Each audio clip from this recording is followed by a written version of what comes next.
The top story this hour, Russian ambassador to Ethiopia says Addis Ababa is in its vibrancy for diplomacy.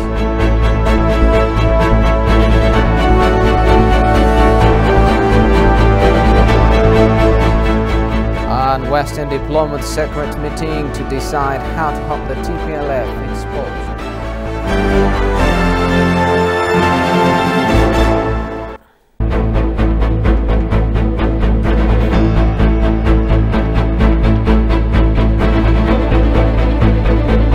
Very warm welcome to Addis News Hour. I'm Solomon Danye. Thanks for joining me. The situation in Addis Ababa remains calm. The introduction of a state of emergency has not brought any significant change to the everyday rhythm of life of the Ethiopian capital. Russian ambassador to Ethiopia, Evgeny Tarakin, still recommends Russian citizens to continue to operate their day-to-day activities as usual. Kasanjani reports. Russian ambassador to Ethiopia, Evgeny Tarakin, still recommends Russian citizens continue to operate their day-to-day activities as usual. No, we did not urge our staff to stay in Addis. We simply, our staff members are going to continue their day-to-day duties. We don't need to urge them. It is our common job, and we are not going to deviate from our normal life and from fulfilling our service duties. Finally, it is our duty to work as good as we may. According to the ambassador, the Russian embassy would never decide anything with fake news being circulated about Ethiopia. We made on the basis of fake news. I would like to clarify one point, that we have never taken fake news as a basis for our decision making. Vice versa, we are trying to make our conclusion and our decisions on the basis of fact-proved events or fact-proved information. Up to now, we have got no information which is urging us to leave the country or to leave the city. The ambassador also noted that he had been living in Ethiopia for many years and disclosed that such a current situation in Ethiopia is dreadfully minor. But what you have said really amazed me when you said that there were some kind of simulated emergency exit training. I have never heard about this really, and frankly speaking, it sounds funny for me. You may believe that I have stayed in this country quite for a long time, under different rulers, under different governments, under different conditions. I have passed through been present here during 1989 attempt of coup d'etat. I remember the events of 91, and I can say that first of all, the situation morally is much more different now, and I can't say that there are any reasons for us at this moment being to undertake such radical measures as to evacuate our staff members or even to make some drills how to evacuate. We have a lot of our day-to-day duties which we have to fulfill without wasting our service time to unnecessary things. The embassy continues to operate as usual. The evacuation of employees or members of their families is not planned, and Bole International Airport is operating as usual, the embassy stated. It is to be recalled that the Ethiopian Civil Aviation Administration recently stated flights over the country are safe. The coordinated media campaign at the command center in Washington, D.C. has intensified over the past few weeks, so much so that the West is fueling the anti-government struggle using its media. The Western media have used their page covers and airtimes in a very unusual way about the current situation in Ethiopia. Joining me here now to talk about these issues is Andualam Sisai, an international media correspondent. Thank you for having me here, Andualam. Thank you for having me. Okay, so now some Western media outlets have intensified false propaganda against Ethiopia over the past few weeks in an attempt to enhance their hidden agenda of destabilizing the country. Let's turn our attention to how and why journalistic ethics are being grossly violated in an attempt to pressure Ethiopia. As you said, there is a lot of media campaign against the government of Prime Minister Abiy, especially after the war broke in the northern part. When we see most of these reportings, they are not up to the standard of the media ethics, which we all know that content has to be written independently with independent mind. There has to be balance, and there has to be fairness and impartiality, and all those things are not in those media reports. When you read some of those reports, they said that their effort to get comment from the government side was not successful. But there is always a Twitter feeds from the Prime Minister office and from ministers. They can still use to balance those stories if they are genuine and if they are planning to work, or if they are more professional. But the issue is it's more related with the ownership of these media outlets. As you know, the medias are all owned by the big corporates, which are more or less affiliated with the government, if you take CNN, BBC and the like.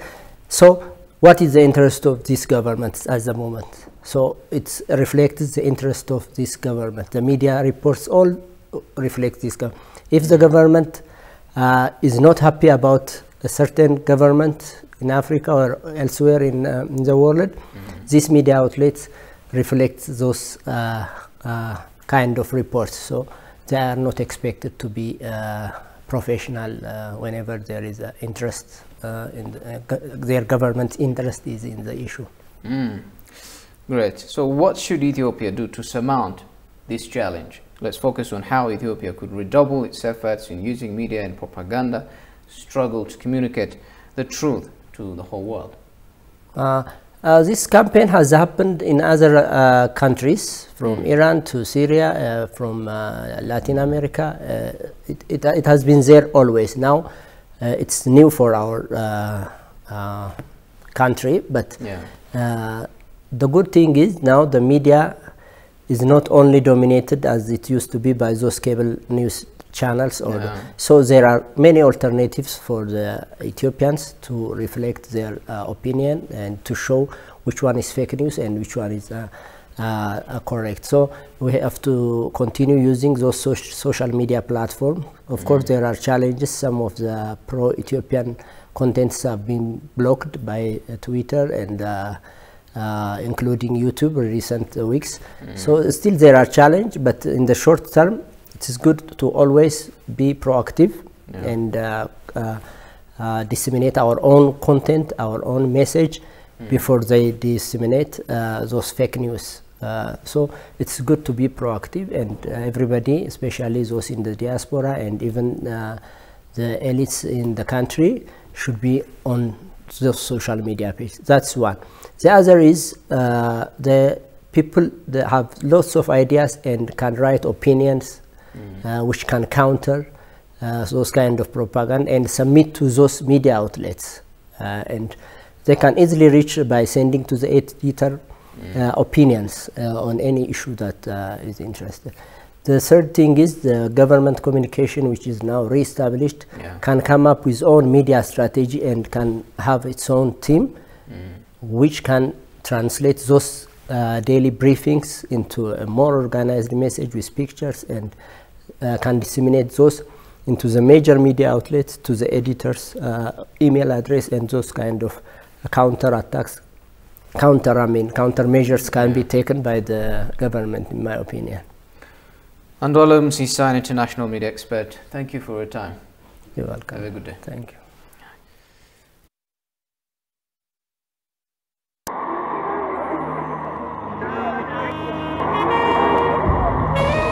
Even in the 20th century, with faith, courage, and a just cause, David will still beat Goliath. ዛሬ በአንድነት በጋራ ሆነን የአድዋ ልጆች መሆናችንን ረስተው በአገዋ ሊያስፈራሩን ሞከሩ። ተላላኪ መንግስት ኢትዮጵያ ውስጥ አይፈጠርም። Ethiopia waged hostilities with Ethiopian airlines. Months-long investigation as an... Well, this is the story of just one massacre. አይደረግም እሱ። አድዋ ነፃነት ነው፣ አገዋ ግን እርዳታ ነው።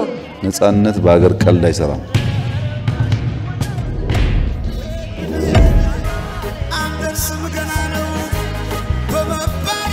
ራሱን ሰጥቶ ሀገሩን ለመታደግ የሚፈልግ ኃይል አለ። አሁን ዛሬ በአንድነት በጋራ ሆነን ሀገር ሆነን እንደ ኢትዮጵያ ተልቀን የምንሰጣት ምላሽ ለጠላት መርዶ ለወዳጆቻችን የምስራች ይሆናል። You're watching Addis News Hour. The international affairs expert Simo Pekka Pervenen says a West diplomat secret meeting to decide how to help the TPLF is shameful and amounts to disdain to the Ethiopian people.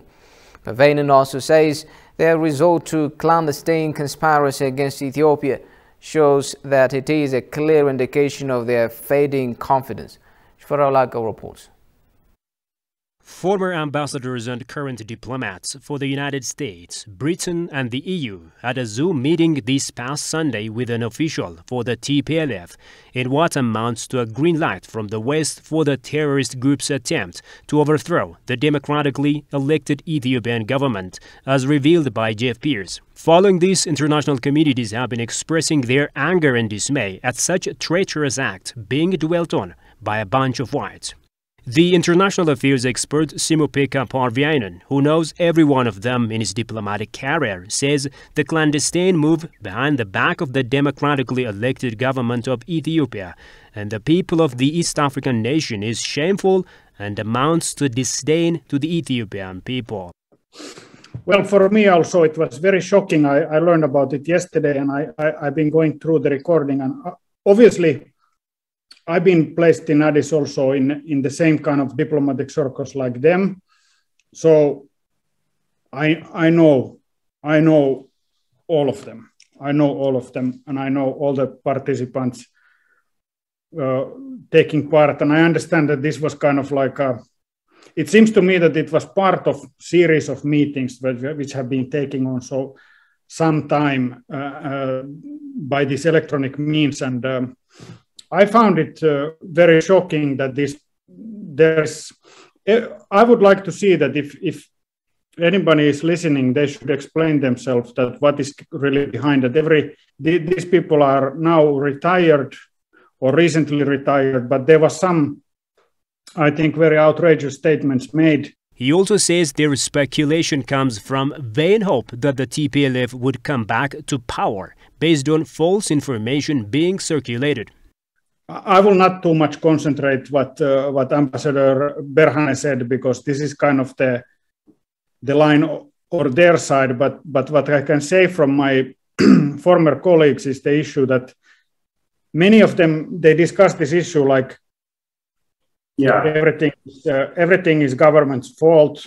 There is like imminent time when Abiy administration will collapse, and what would you be doing after that?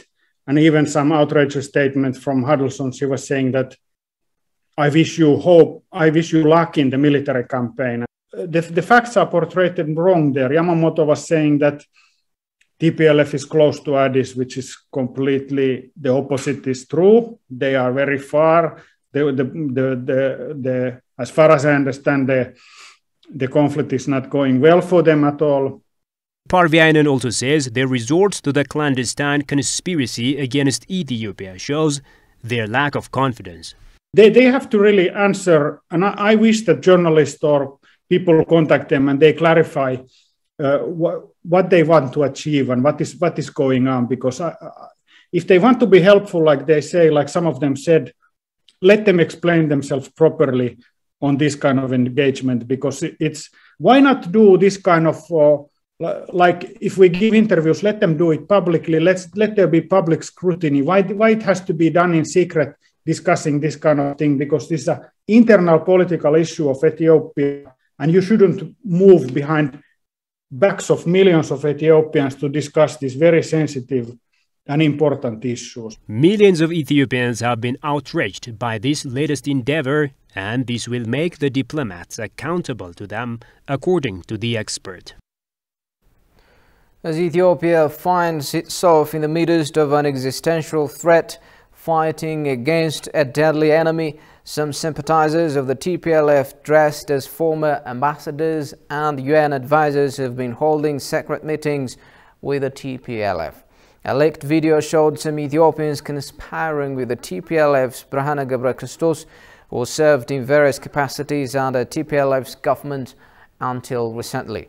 What is appalling is that the so-called ambassadors are suggesting compositions of a transitional government as if the TPLF has already controlled Addis Ababa. Jerusalem Bazaar tells us more. Welcome, Ambassador Burhani. A 2-hour-long meeting on Zoom showed top US, UK and European Union diplomats with long-standing connections to Ethiopia during TPLF's 27 years of Iron First rule. A chief representative of the TPLF traded ideas about the group's potential to seize power and the Ethiopian National Defense Force's ability to stop it. Western countries, and the US in particular, have been pretending to posture themselves as neutral to strive a peaceful resolution for the conflict in Ethiopia. However, this video is a compelling evidence that they are Parisian rather than neutral. Moreover, their Zoom talk indicated, revealing a chummy circle of foreign policy elite, both retired and still active, that mostly know each other and are in sympathy with TPLF's objectives. Among those seen in the video, Donald Yamamoto, former Assistant Secretary of State for African Affairs of the United States, is a good testimony for that. Abiy is not listening. He is not listening at all right now. And how are you going to reach him, to a person who's really in a corner? Similarly, Vicky Halston, former Charge d'Affaires and interim to Ethiopia, former U.S. Deputy Assistant Secretary of Defense for African Affairs and U.S. Assistant Secretary of State for Africa, took part in the discussion, forwarding ideas about a transitional government. Halston is infamous for boosting the TPLF right after it rigged the May 25 elections and pressuring the opposition to compromise over public grievance. Ambassador Halston also expressed her best wishes for the terrorist TPLF. I hope that you have military success fairly soon, because it seems as if the situation is only becoming more drastic.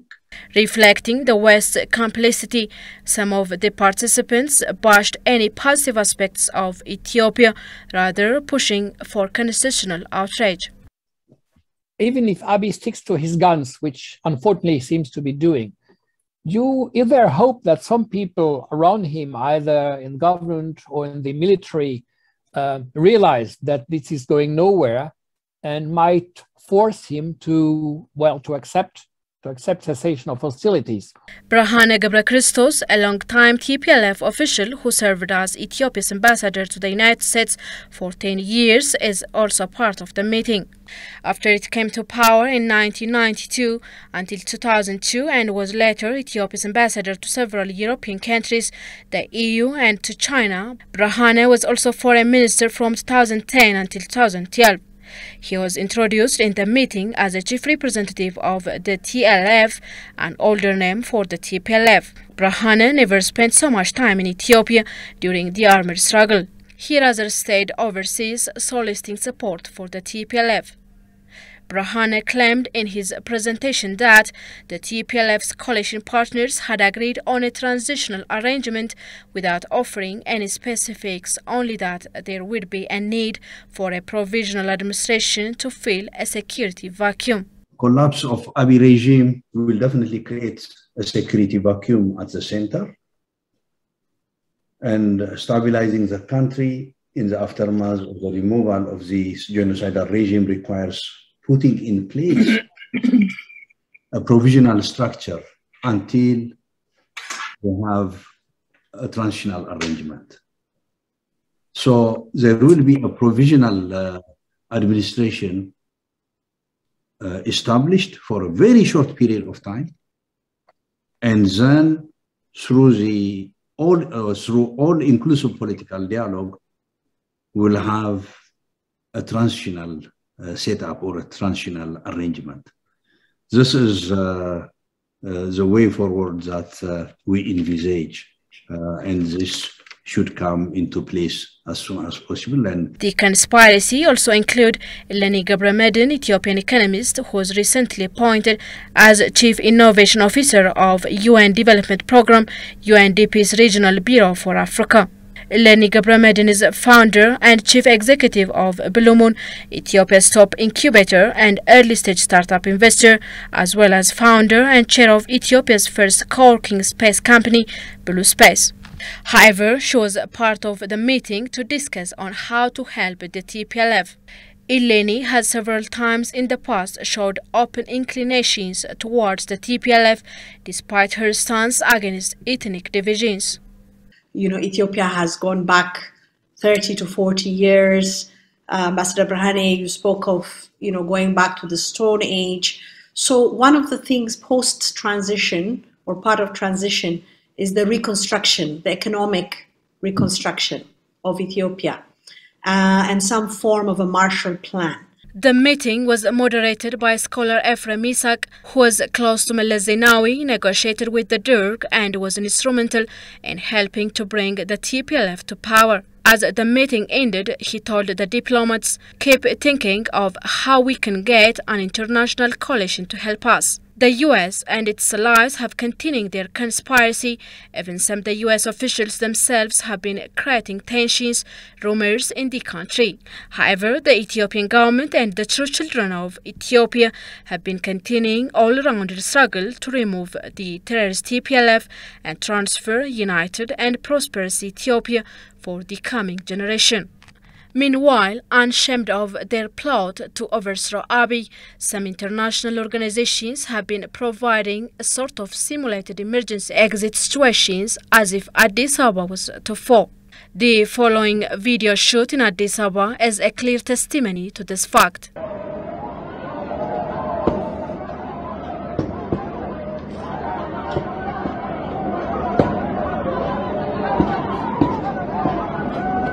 This has forced Ethiopia to warn some like the US Embassy not to issue fake alarms.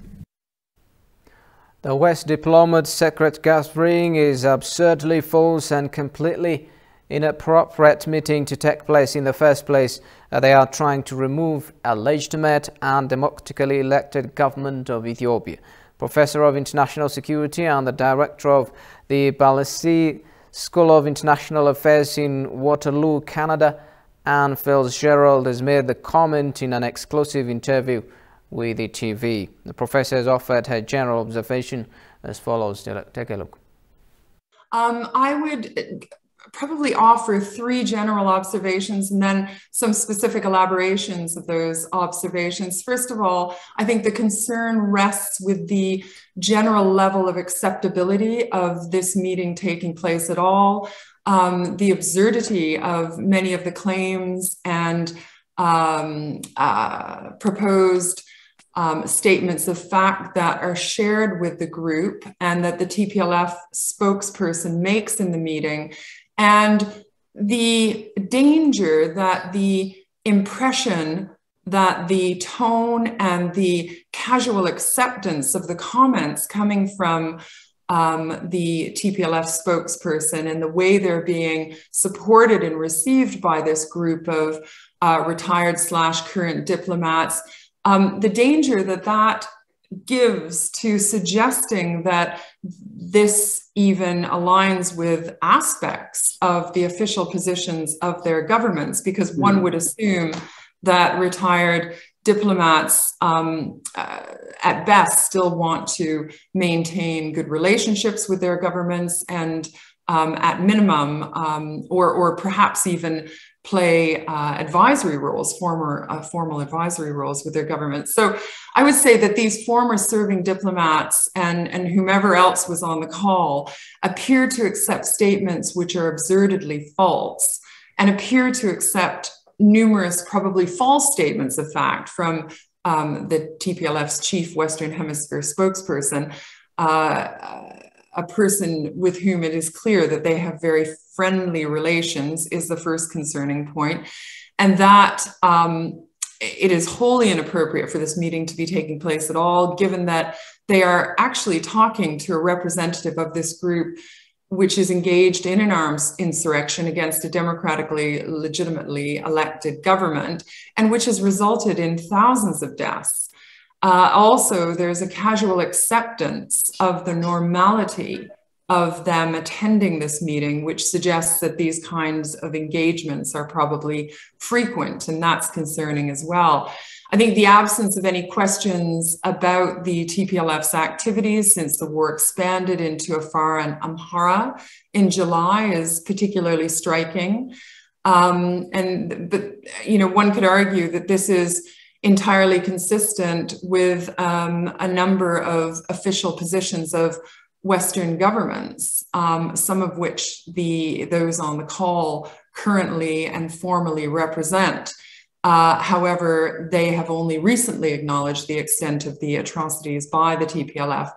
And I would say, lastly, specific assertions by the spokesperson, former Deputy Ambassador Deborah Christos, that A, they know about bodies that have been dumped into the Tekeze River, and B, that they're expecting something to result in the fall of Prime Minister Abiy's government soon.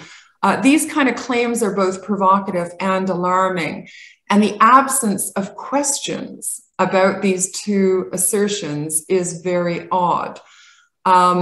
For A, this almost certainly indicates that the TPLF has played a role itself in dumping more bodies into the river as part of a renewed propaganda effort, and B, this could be a reference to a lot of things, but sounded very ominous. So the absence of any response to this from the audience, I think, is very concerning. Ethiopian Current Affairs Fact Check disclosed that the terrorist group TPLF has been dressing its own special forces and militia in national uniforms to play copter while dressing youth taken after attacking Amhara and Afar region, and its own returnee fighters in uniforms produced at Almeida Textile Factory. Videos have then been sent to international media after editing to make it look like multitudes are captured, the Current Issues Fact Check platform revealed. The purpose of the video, which has been widely circulated in the media, is aimed at confusing the public with fake information as part of psychological warfare the group has been engaged in, the fact check platform indicated.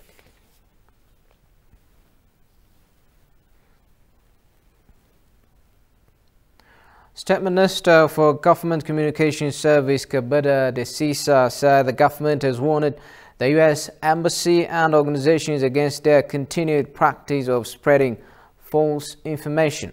During the daily presser to the media, Kabeda said that previously these organizations circulated information that Addis Ababa was under siege, and this was now replaced by another false information about a threat of terrorism. The State Minister said these statements from the U.S. Embassy were pressuring other embassies and institutions to leave the country.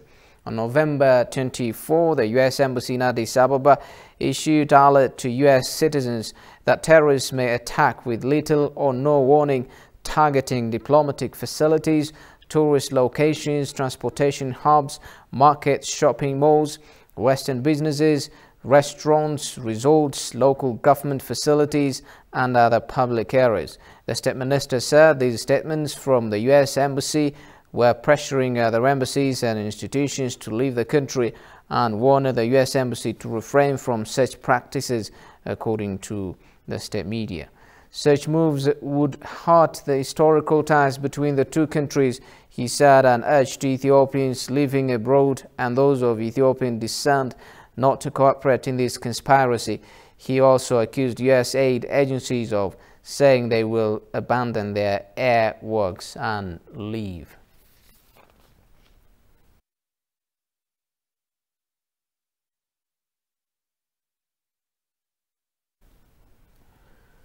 Thousands of residents of Addis Ababa demonstrated yesterday denouncing the intervention of Western powers in the international matter of Ethiopia. Protesters observed a huge procession towards the embassies of the US and the UK, where they called on all Western powers to stop meddling in Ethiopia's domestic affairs. They further called on the Western media to stop orchestrating disinformation and fabricating fake news against Ethiopia. The demonstrators also gathered outside the embassy of Russia and extended gratitude to the Russian government for standing with Ethiopia in times of need.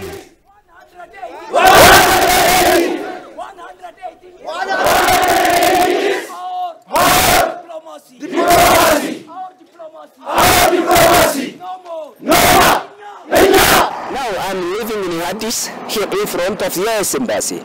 Addis is peaceful. We know that there are some conflicts in other regions, but the people or the ambassadors and the staff of the US shouldn't move from Ethiopia, because we do have a peaceful land. BBC, Al Jazeera, CNN, they are producing and spreading out fake news. They have to stop this fake news. They have to keep the ethics of journalism. They are big organizations, but false information is not important.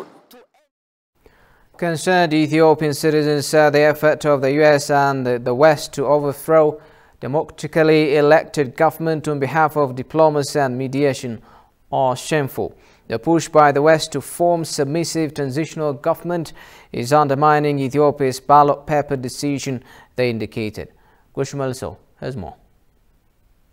The United States administration and the West have not left a stone unturned to pursue their interest and destabilize Ethiopia. The so-called West diplomats met secretly to rescue the TPLF and to form transitional government as opposed to democratically elected government. Commenting on the matter, Ethiopian concerned citizens said the US and Western's effort to overthrow democratically elected government on behalf of diplomacy and mediation are shameful.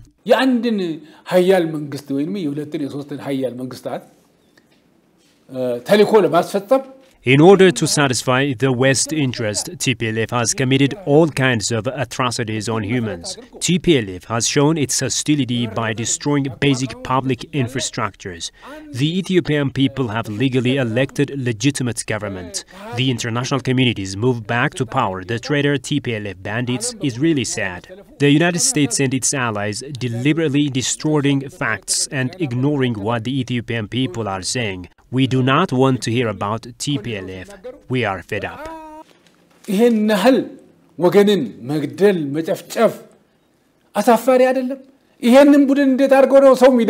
Aitan Annema, who works in civic society organization, for his part said the push by Westers to form submissive transitional government is undermining Ethiopians' ballot paper decision. I think the West misunderstand what Ethiopian people are actually demanding currently. It's clear that the Ethiopian people came out and elected its government, and in September the government gets the mandate of the Ethiopian people for the coming 5 years. But at this critical time, trying to reverse the decision of the people of Ethiopia and establishing an interim government, a transitional government, which can be called as a puppet for the West, leads the country to more problem and destabilization. The retired diplomat Ambassador Mulugeta Etafa disclosed that all the efforts by the West and US are part of a campaign to terrorize the people. That is part of the international campaign, the campaign of the international media. You know, last time I was watching CNN and Al Jazeera, they all said The TPLF is in the outskirts of Addis Ababa. It is total distortion of what is going on in Ethiopia. It has nothing to do, and I said, since when Mekelle became outskirts of Addis Ababa? Very disturbing and deliberate distortion of the fact. Some mercenaries pushed to form transitional government against democratically elected government, which is unacceptable and shameful. Minister of Justice Gideon Timotheos lashed out at Western media for blowing things out of proportion regarding the situation in Ethiopia. Talking to France 24, Gideon said Addis Ababa and its environs are peaceful, adding that the State of Emergency Task Force is doing its best to protect the nation. With more in this story. Needless to say, the international media and organizations of the US and its Western allies have been toiled to create hysteria through rigorous dissemination of disinformation about the security of Addis Ababa. Talking to France 24, Minister of Justice Gideon Timotheos bashed these entities for blowing things out of proportion. There has been a great deal of alarmist and exaggerated, frankly hysterical reporting from some foreign media outlets. We don't think that's justified and warranted. As I have noted earlier, people are going on with their daily businesses. Shops, banks, schools, offices are all open. So we think that it's a bit exaggerated and unjustified. Gideon added that residents of Addis are being mobilized towards the army emboldening effort. The situation in Addis is very calm. People are going on with their daily business, with their daily routine. Obviously, the population is mobilized in support of the National Armed Force, supporting our troops. So they're providing all sorts of materials and moral support. Asked whether the Ethiopian government is open for negotiation with the TPLF, Gideon had this to say. For us to be open for mediation, the course of action that the TPLF has embarked upon has to be reversed.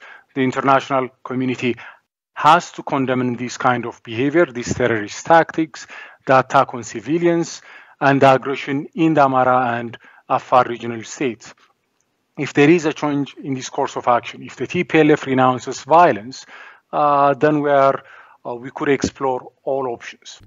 Gideon asserted that people who are suspected of disrupting government order will be treated under the regulations of the state of emergency, regardless of their personal positions. Before we go, a reminder of our top stories. Russian ambassador to Ethiopia says Addis Ababa is in its vibrancy for diplomacy.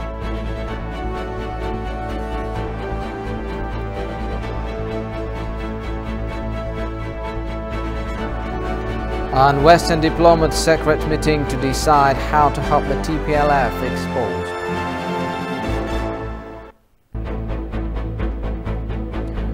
Well, that's it for the news from me, Solomon Danya, and the rest of the English team here in the studio. Thanks for watching. Goodbye.